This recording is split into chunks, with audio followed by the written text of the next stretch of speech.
Preparing your home to sell? Here's what you need to know.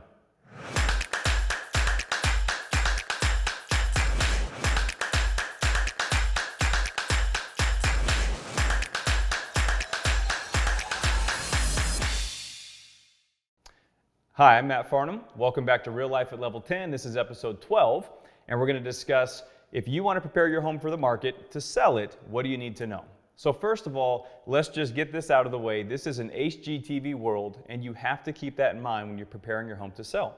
Buyers think that's reality. You probably watch it at home or have it on in the background while you're doing laundry or cooking dinner or anything like that. But what buyers see on TV is that they either buy the beautiful remodeled home that's move-in ready, has everything they want, and they'll pay top dollar for that, or they want the pig and the discount that comes with it because they want to fix it up. So first of all, let's just understand that. And now think about what improvements that we want to do to your home to get the best possible return or outcome with the home sale. Now you'll hear all types of things, do the kitchen, remodel the master bathroom, do the landscape, and all those are good suggestions. But I want to give you a filter that I recommend, at least what I advise my clients on just about every day we have this conversation. And that is, you have to think about when a buyer's looking at your home, what are the things that they feel that they might have to do versus want to do. So think about some of those primary cosmetic things, the paint, the carpet, maybe some of the other flooring or kitchen aspects, the landscape of course. But when they see your home online, that's the first impression, or if they come visit the property, do they walk in and feel like there's nothing they have to do? Meaning that they can move in tomorrow, it's in move-in ready turnkey condition. It might not be everything they want it to be. For example, cabinetry. Maybe eventually that's a project they would like to do. Maybe they want to strip them and stain them or just replace them down the road. But they're in good enough condition and current enough where they can live with it for a year or two or whatever. However, a lot of buyers walk into homes and they say, hey honey, we have to paint. Before we move in, we have to paint the purple room. Or we're going to have to replace this carpet. Things like that definitely affect the psychology of the buyer. Number one, do they want the home? And number two, what are they going to offer to get the home? Remember, buyers buy homes based on pictures. They make their decision on your property before they ever visited. The pictures and the videos and all those types of marketing and media is what gets them excited to want to go visit the home in person. So those pictures are critical. And the reason I want to mention that is because a lot of sellers will talk to me and say, hey Matt, how about we just offer a credit for paint or maybe a flooring allowance? And we'll put that in the fine details of the listing, buy this home at full price or whatever. If you purchase this home, we'll give you a $3,000 carpet allowance or a paint allowance. And that sounds great, but the problem with that philosophy or approach is the buyers don't know about that. That's in the fine print of the listing, but reality is they see a list price and they see pictures and they're making their mind up before they ever read all the other content.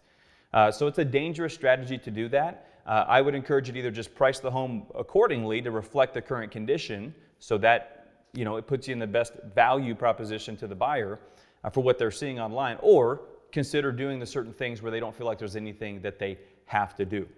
And as far as what improvements, what do I get back? You have to be careful with that because some things you might get a better return than others. But here's kind of the filter that I think through is somebody gets the sweat equity. And what I mean by that is if you're the seller and you invest the money into your flooring or paint or landscape, curb appeal, those types of things, almost always, and it's hard to track this unfortunately because we'd have to sell your home both ways, but almost always you're going to get all of your money back, and I believe a minimum additional 50%, if not an additional 100% on the money that you put into it. Essentially, it's your time and your money, and you're delivering a turnkey property that buyers will finance all day long. A lot of buyers don't have a problem increasing the sales price if it's on their loan amount or payment. It's the cash out of pocket that's more challenging for most buyers. And the reverse is true as well. So if we don't do those types of things and the buyer sees things that they have to do, and it's going to be their time and money and out of pocket and inconvenience, let's say those items are going to cost them $10,000. Well, they're not going to offer $10,000 less for your home. They're going to offer 15 or 20 less because it's their time and inconvenience and money. So somebody gets the benefit of who's making that investment. One other factor to mention real quick is this is where professional advice comes in. Of course, what are the best things to do? And there are certain situations where you have to be very aware of the appraisal. If the comps in the neighborhood don't necessarily support you doing too much work to your home, There are situations where you could run into an issue of potentially selling your home because you do so many amazing things for more than there's any comps in the neighborhood to justify, where you're the ceiling of the market. And there's a potential for an appraisal issue where you actually don't get the full value that you're hoping to. Of course, your agent should negotiate hard for that and do everything they can, but I'm just keeping it real that sometimes there's too much that you can do on a property. So just keep that in mind. So I hope this sheds some light on a different filter of ways to think about preparing your home for the market. It's not always, let's remodel the kitchen, all this type of stuff. That could be amazing for the right home, but get with a professional, get some really solid advice, and make sure the data supports it as well. So please join us next week. We're actually going to kind of do a phase 2 of this, and I'm going to talk about how to properly price your home. What's the strategy and process and approach to figuring out the right invitation price when your home hits the market? So I hope you found value in this. Please share this content, like it, ask questions. I would love to get some content for future episodes from you. And of course, I would ask that you subscribe to this content on YouTube. We now have it on a podcast, so you can actually search for Real Life at Level 10 on iTunes or on the Google Play Store. So I would encourage you to do that. Right now, we're going to be releasing new episodes on the 2nd and 4th Tuesday of every month. So please look forward to that. So again, my name's Matt. This is Real Life at Level 10, sharing insights of real estate, leadership, and personal growth. Thanks for joining us, and we'll talk to you soon.